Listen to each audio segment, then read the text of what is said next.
Venice, city on the water. A place of beauty and romance that attracts millions of visitors every year. Just a few steps from the well-trodden tourist routes, there's a very different Venice, one populated by fascinating creatures.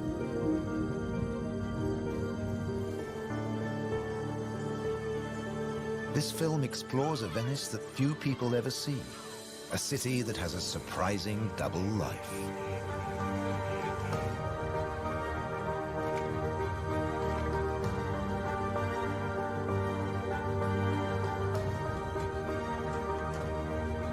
There are secret places and wild creatures in this watery world that most outsiders never discover. In the skies above, on the beaches, and in the canals are the true Venetians that live in every hidden corner of the city and the lagoon. Wild Venice is their home.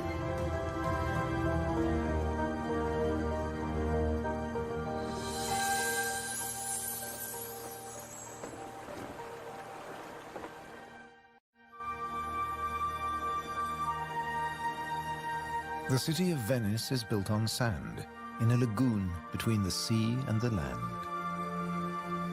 First formed from river sediments, man has since created an ecosystem as fragile as Murano glass. Covering 550 square kilometers, it's one of the largest wetlands in the Mediterranean.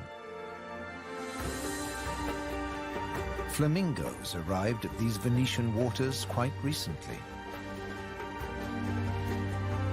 They crisscross the Mediterranean from North Africa to France's Camargue, to Sardinia, Tuscany, and now Venice.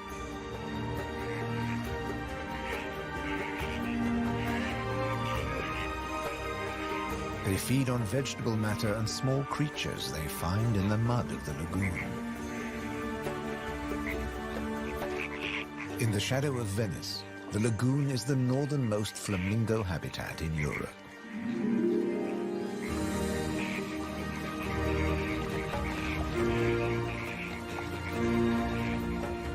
They're here now, but in a few weeks, many will move off again to find richer pickings.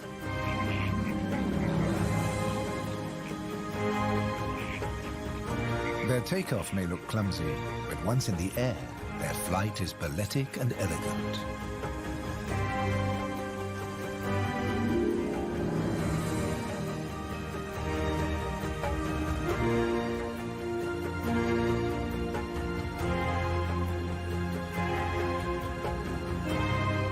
And before too long, they'll return to the safety of this lagoon, tucked between the sea, the city, and the Alps. The distant peaks helped form the lagoon. The mountain streams washed their rocky sediment towards the sea to make this habitat.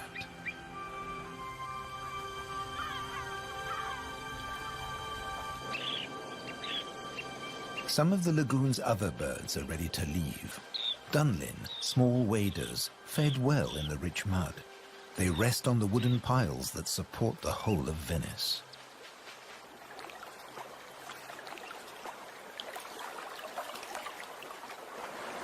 It's spring, time to head off to their northern breeding grounds.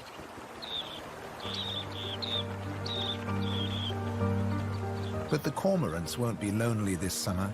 As the Dunlin fly away, other birds are flocking in. A bird's eye view reveals the full beauty of the lagoon. A labyrinth of uninhabited islands, intertwined canals, and swampy sandbanks.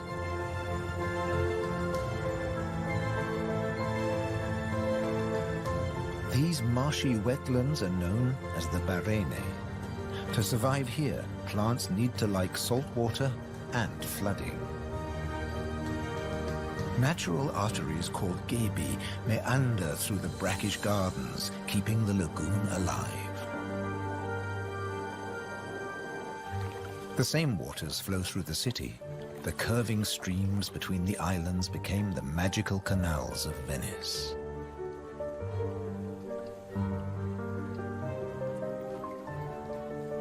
This is the city of bridges.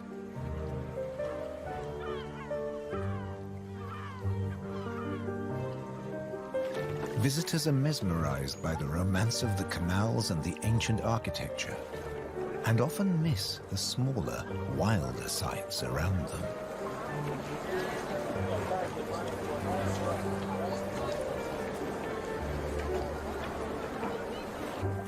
These mussels are true Venetian natives. And now, in spring, they're breeding. The males spawn into the water, and each female produces up to 10 million eggs. Most of the larvae are eaten by other inhabitants of the canals, but up to 10,000 young shellfish will survive.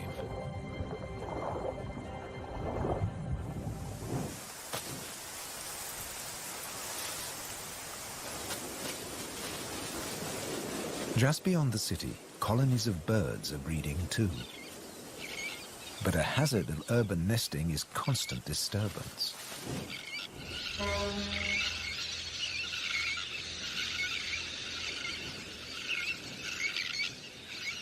Little terns will quickly fly back to their eggs and can miraculously find their own nest scrapes in the crowded colony. Their cousins, the sandwich terns, lay their eggs directly onto the sand. If the terns are disturbed, they have little time for incubating their eggs. The sand won't keep them warm for long.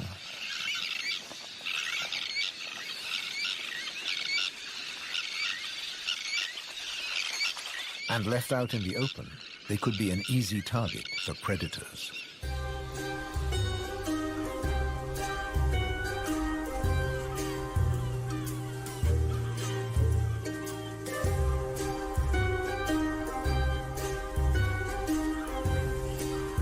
Foxes are the biggest predators hereabouts. But from the air, he's easy to spot. The birds make it known he's not welcome anywhere near their nests.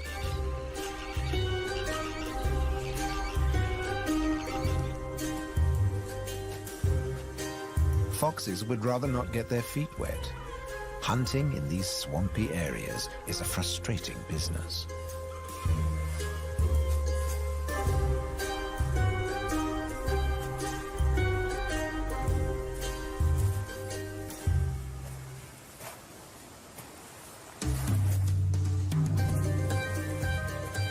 The grand leap disturbed another nesting bird.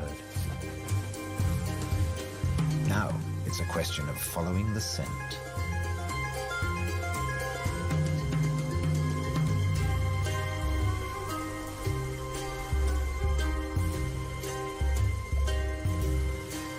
A welcome snack.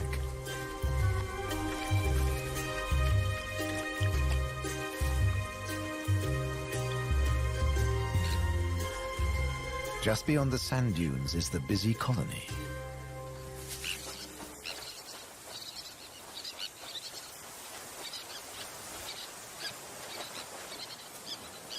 In this mixed neighborhood, a pied avocet is brooding next to the sandwich terns.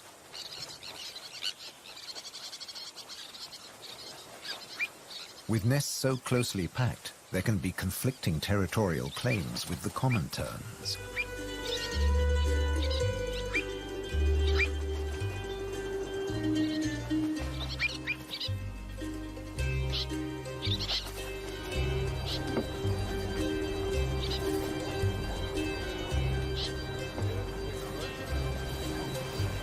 But the avocet stands his ground.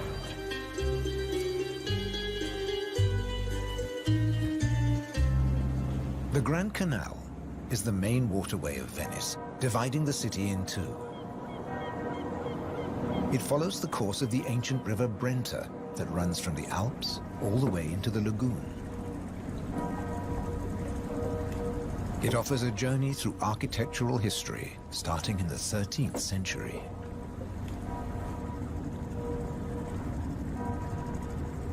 The banks of the Grand Canal have other surprises to offer, like Palazzo Malipiero's Rose Garden.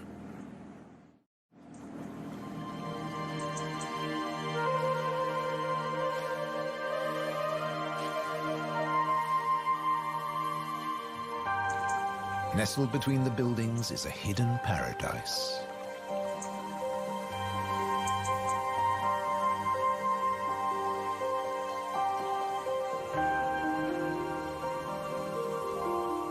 Now owned by a modern-day countess, it has been restored to its full glory, and no detail has been left to chance.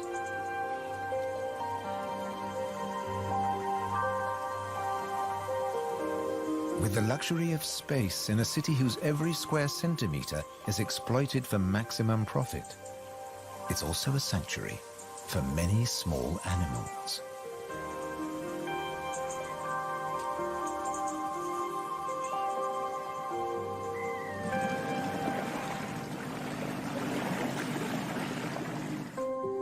Every day, more than 50,000 tourists visit Venice. When the sun begins to set, the city's waterways empty. Venice belongs to the wild Venetians.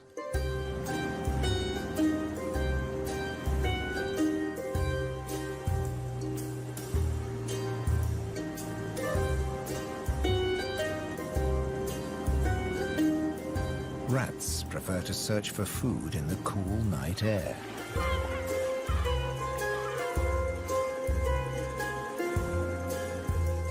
But they're not alone.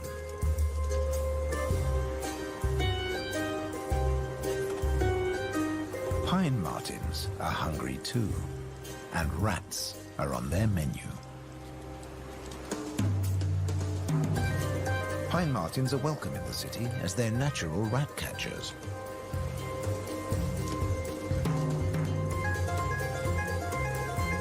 Agile with a keen sense of smell, they can find and follow any rat.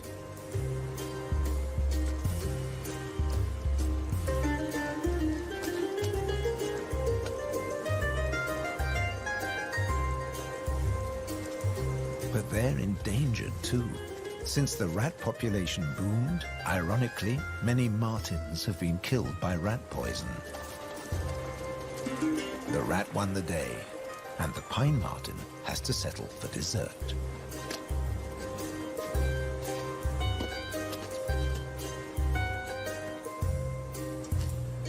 Not such a sacrifice, as pine martins are omnivores. Both meat and veg are on their menu. And sometimes the vegetarian meal is an easier option.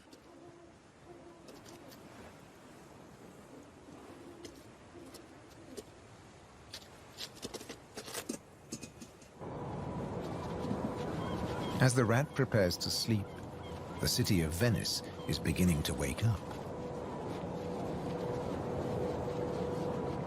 The floating vegetable stalls are the first to move into action.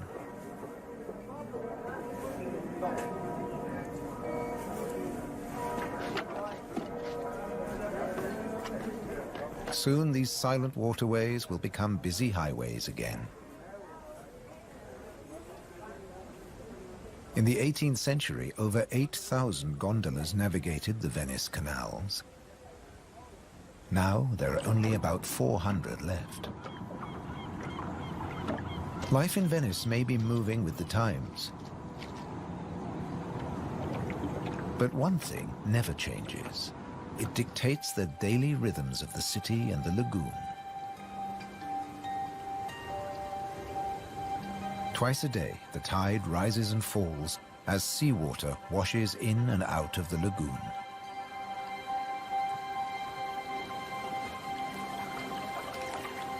The water level changes by up to 60 centimeters. Smooth lakes disappear into swampy wetlands, only to return hours later.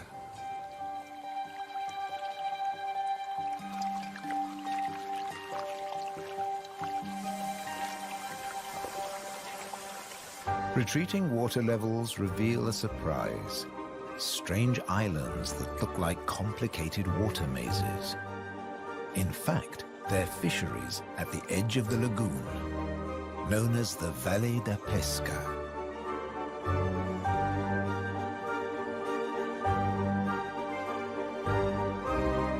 They've been worked by the same families for generations, using a simple but ingenious method.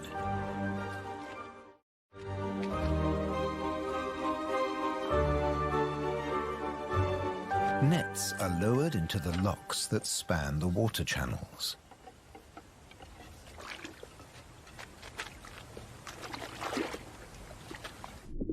In the springtime, the locks bar the way to the young fish that stream into the lagoon to feed. The fishermen raise the nets and catch the small swarming fish in their thousands.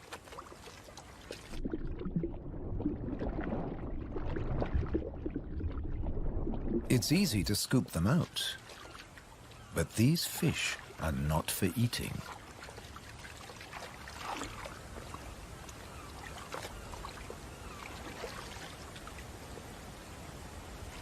The fishermen place them on the other side of the bars and so trap them in the channels.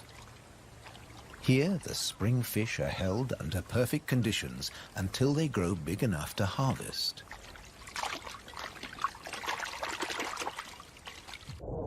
In the autumn, when the fish try to return to the sea, they're simply netted again. This time, they don't get away. Kingfishers have a more dramatic technique.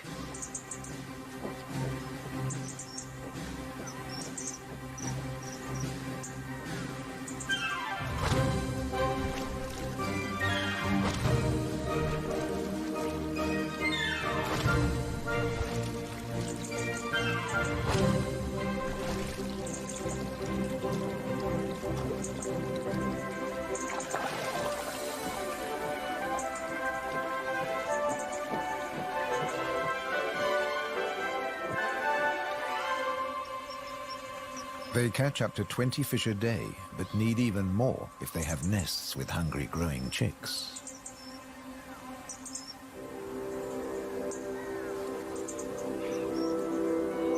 It takes enormous skill, but also violence. A sharp blow to the head stuns the fish. And when it stops wiggling, the kingfisher can turn it round without fear of it escaping. The scales and fins of the fish need to be in line.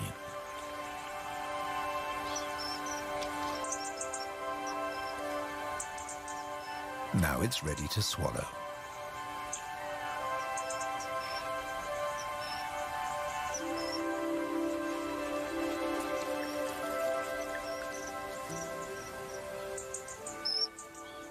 These shallow, brackish waters at the edge of the lagoon are perfect hunting grounds for a kingfisher.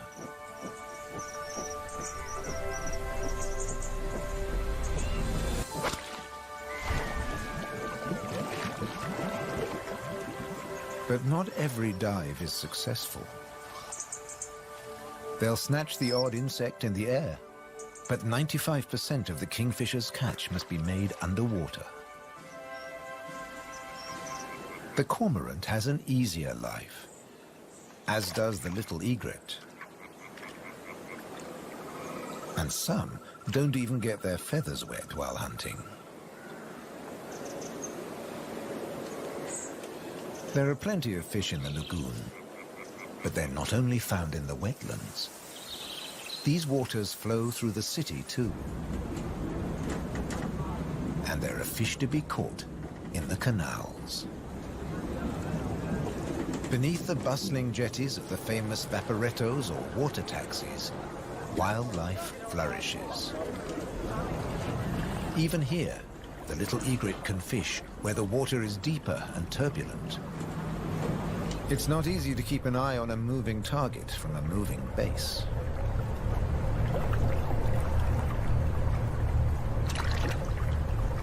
But persistence and patience pay off.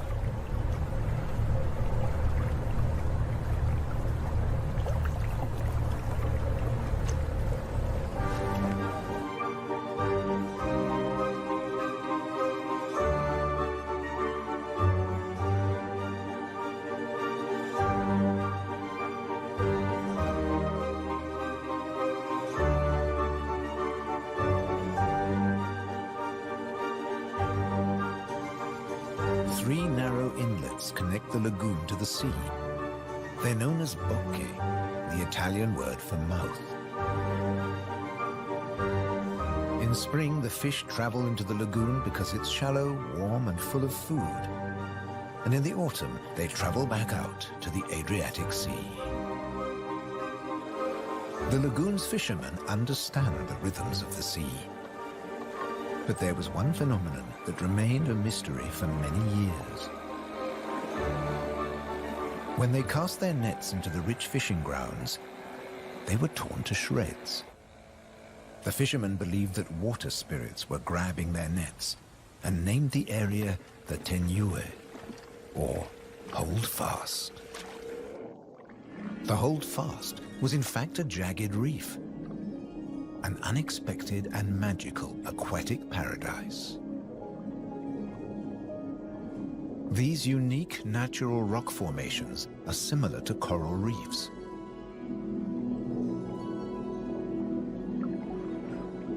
They're home to all kinds of remarkable creatures. Serpent stars, or marine annelids.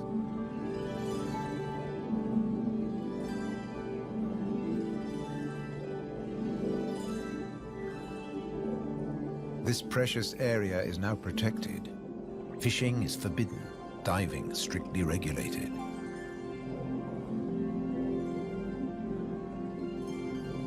Even harvesting a shellfish delicacy like these canestrelli is banned.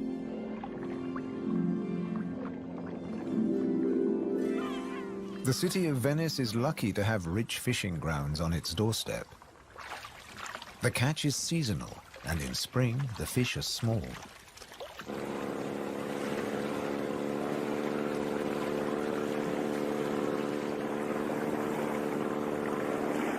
But the fishermen will go out, as long as they can find a buyer. Only the weather can hold them back.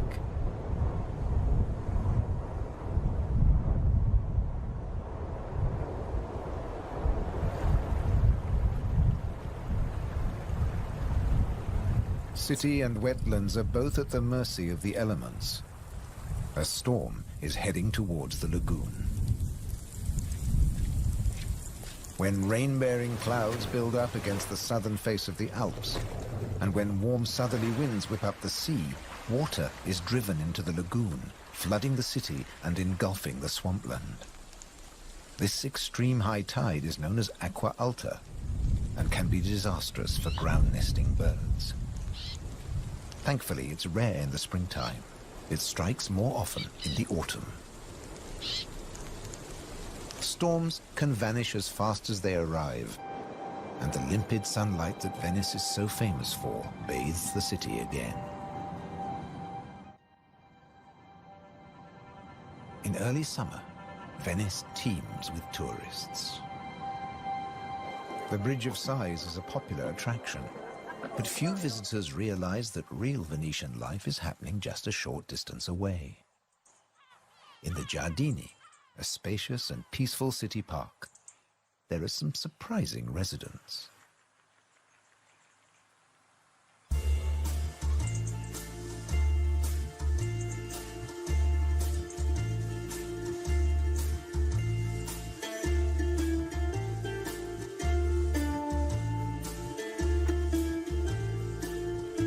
This prehistoric-looking creature is an amorous green toad looking for a mate. After all, this is the city of romance. But for a toad, finding a partner in a city isn't always easy. Even a quiet park is full of danger and disruption.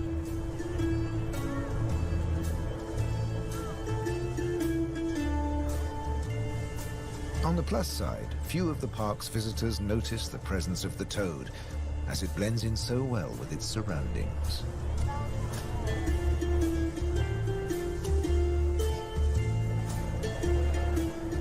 Another of the city's visitors is far more conspicuous. A stark contrast to the ancient buildings it comes to celebrate.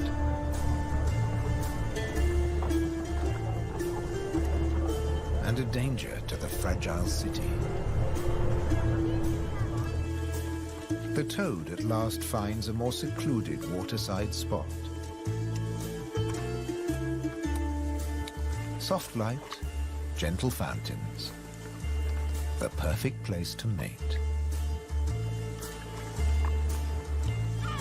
Venice is full of secret places hidden away from the main tourist routes.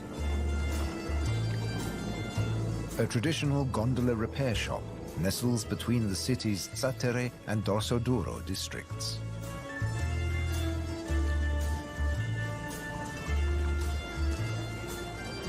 Craftsmen repair the boats in the peace of the backwaters. The tranquility also attracts some exotic-looking animals.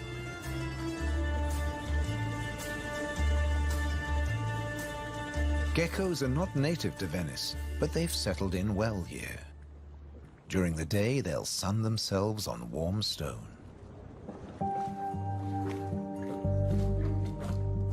They're waiting for nightfall, when the insects they eat will emerge.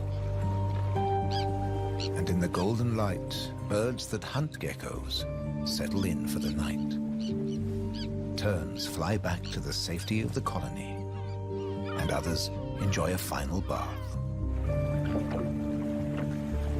Evening always brings a measure of peace to the city. The Grand Canal is now very quiet, a perfect time for the gecko.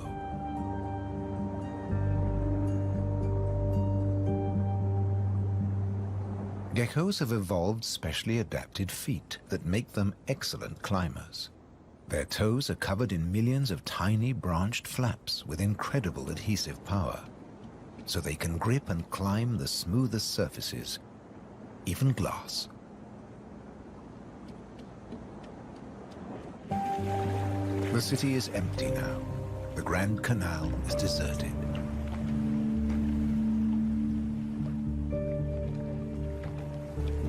The evening's activity has passed to Venice's bars and restaurants.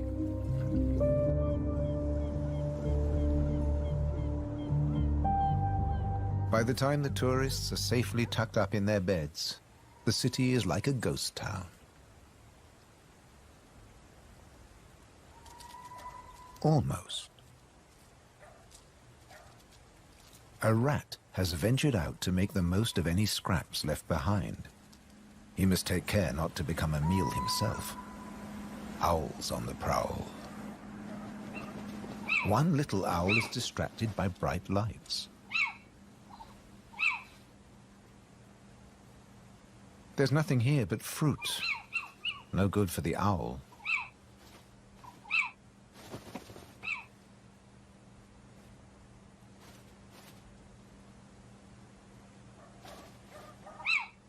This house call hasn't paid off. Time to make a swift exit. The lucky rat will make it home tonight.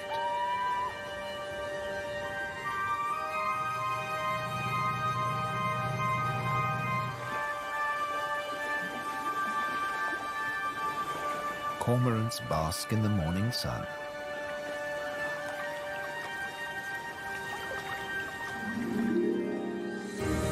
The terns start fishing early. The colony is now a hive of activity.